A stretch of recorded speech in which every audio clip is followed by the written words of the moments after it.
Story 1.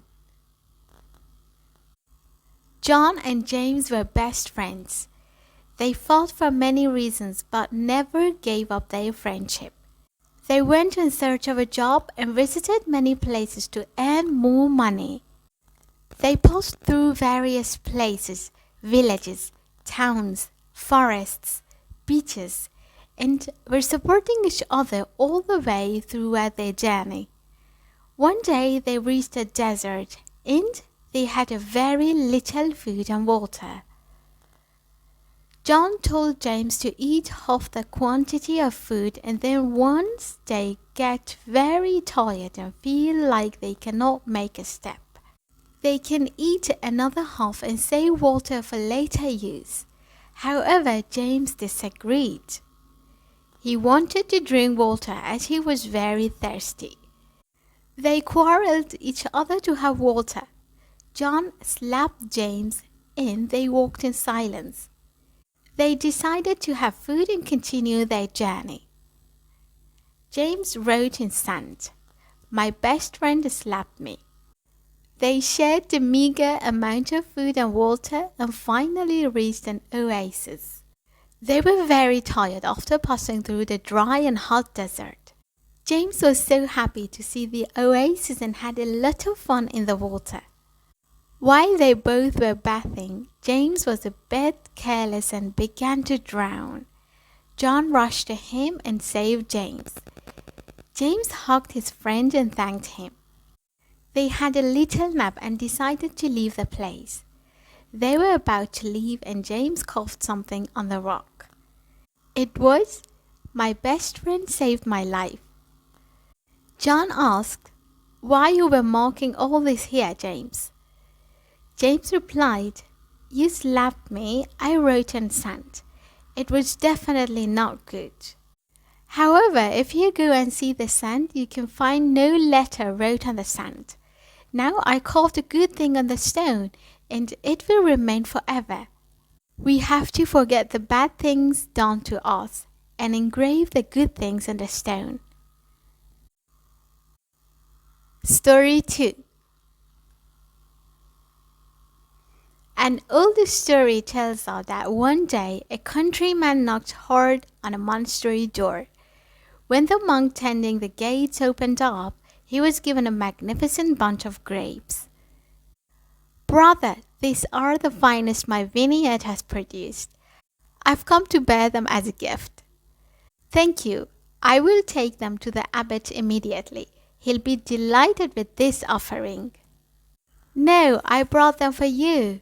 For whenever I knock on the door, it is you opens it. When I needed help because the crop was destroyed by drought, you gave me a piece of bread and a cup of wine every day." The monk held the grapes and spent the entire morning admiring it, and decided to deliver the gift to the abbot, who had always encouraged him with words of wisdom. The abbot was very pleased with the grapes, but he recalled that there was a sick brother in the monastery and thought, "I'll give him the grapes. Who knows, they may bring some joy to his life." And that is what he did. But the grapes didn't stay in the sick monk's room for long, for he reflected, "The cook has looked after me for so long, feeding me only the best meals. I'm sure he will enjoy these." The cook was amazed at the beauty of the grapes, so perfect that no one would appreciate them more than the sexton. Many at the monastery considered him a holy man. He would be best qualified to value this marvel of nature. The sexton, in turn, gave the grapes as a gift to the youngest novice, that he might understand the work of God is in the smallest details of creation. When the novice received them, he remembered the first time he came to the monastery, and of the person who had opened the gates for him. It was that gesture which allowed him to be among this community of people who knew how to value the wonders of life. And so, just before nightfall, he took the grapes to the monk at the gates. "Eat and enjoy them," he said, "for you spend most of your time alone here, and these grapes will make you very happy." The monk understood that the gift had been truly destined for him, and relished each of the grapes before falling into a pleasant sleep. Thus the circle was closed, the circle of happiness and joy, which always shines brightly around generous people. Story 3. Anthony Burgess was 40 when he learned that he had only 1 year to live. He had a brain tumor that would kill him within a year. He knew he had a battle on his hands. He was completely broke at the time, and he didn't have anything to leave behind for his wife, Lynn, soon to be a widow.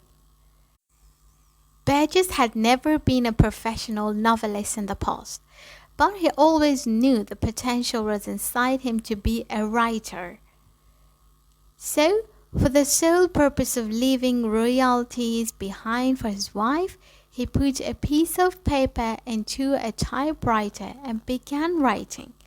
He had no certainty that he would ever be published, but he couldn't think of anything else to do. "It was January of 1906, he said, "and according to the prognosis, I had a winter and spring and summer to live through, and would die with the fall of the leaf." In that time, Burgess wrote energetically, finishing 5.5 novels before the year was through. Very nearly the entire lifetime output to E. M. Forster and almost twice that of J. D. Salinger. 1 year to live, but Burgess did not die. His cancer had gone into remission and then disappeared altogether, and his long and full life as a novelist. He is best known for A Clockwork Orange. He wrote more than 70 books, but without the death sentence from cancer, he may not have written at all. Many of us are like Anthony Burgess, hiding greatness inside, waiting for some external emergency to bring it out. Ask yourself what you'd do if you had Anthony Burgess's original predicament. If I had just a year to live, how would I live differently? What exactly would I do?